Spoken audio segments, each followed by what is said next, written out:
Assalamualaikum warahmatullahi wabarakatuh. Perkenalkan, nama saya Anissa Setia Utami dari Offering A5G. Di sini saya akan sedikit menjelaskan tentang adaptasi pada tumbuhan. Apa sih yang dimaksud dengan adaptasi? Adaptasi merupakan kemampuan makhluk hidup untuk menyesuaikan diri terhadap lingkungannya. Tumbuhan yang beradaptasi bertujuan agar bisa bertahan hidup. Lingkungan tempat tumbuhan hidup disebut dengan habitat. Nah, habitat jenis tumbuhan ini berbeda antara tumbuhan yang satu dengan yang lain. Kemudian, contoh adaptasi tumbuhan terhadap habitatnya. Yang pertama adalah adaptasi tumbuhan pada lingkungan yang kering. Tumbuhan yang dapat hidup pada lingkungan yang kering atau dengan sedikit air disebut dengan tumbuhan xerofit. Contoh tumbuhannya yaitu pohon kurma, lidah buaya, dan kaktus.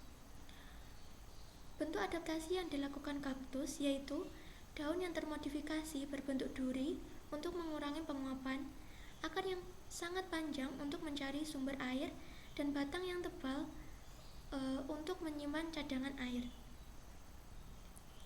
Kemudian yang kedua adalah adaptasi tumbuhan pada lingkungan air. Tumbuhan yang dapat hidup pada lingkungan air disebut dengan tumbuhan hidrofit. Contoh tumbuhannya yaitu teratai dan eceng gondok. Adaptasinya yaitu yang pertama teratai. Teratai memiliki daun yang lebar yang berfungsi untuk mempercepat penguapan dan agar dapat mengapung di permukaan air. Kemudian daunnya yang berlapis lilin untuk mencegah daun membusuk karena selalu terkena air. Kemudian pada eceng gondok memiliki pangkal tangkai daun berongga untuk membantu mengapung di air. Nah, akarnya yang lebat ini berfungsi untuk menjaga keseimbangan agar tumbuhan tersebut tidak terbalik. Kemudian adaptasi tumbuhan pada lingkungan berkadar garam tinggi. Nah, tumbuhan yang dapat hidup pada lingkungan yang berkadar garam tinggi ini disebut dengan tumbuhan halofit. Biasanya terdapat di laut, muara sungai, ataupun pantai. Nah, keadaan tanah pada lingkungan ini biasanya berlumpur, berpasir, dan mengandung sedikit oksigen. Contoh tumbuhannya yaitu tanaman bakau.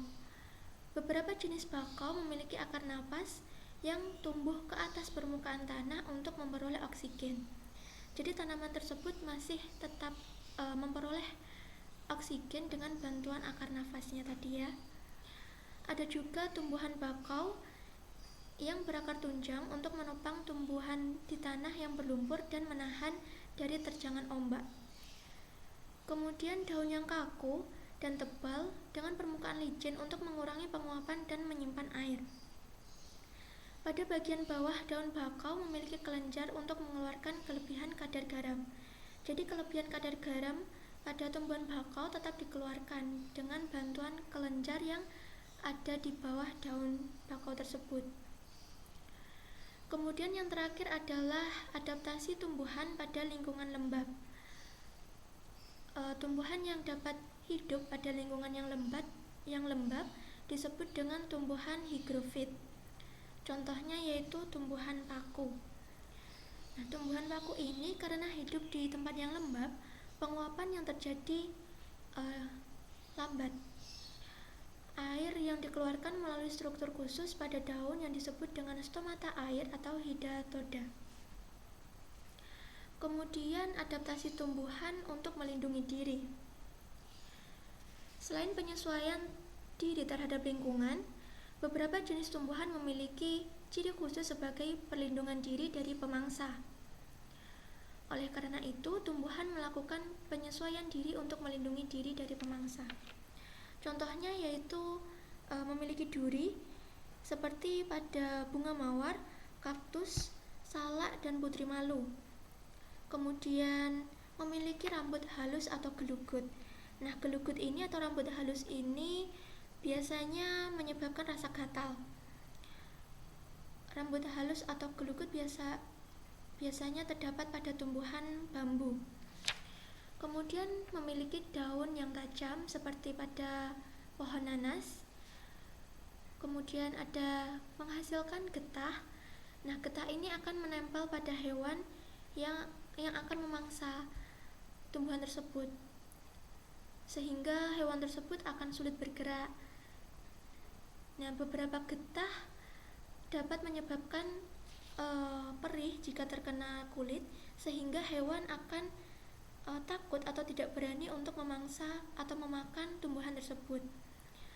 Contohnya yaitu pada pohon nangka, sawo, ataupun pohon karet. Kemudian yang terakhir adalah menghasilkan racun, seperti pada tumbuhan jarak dan kecubung. Kemudian adaptasi tumbuhan untuk berkembang biak.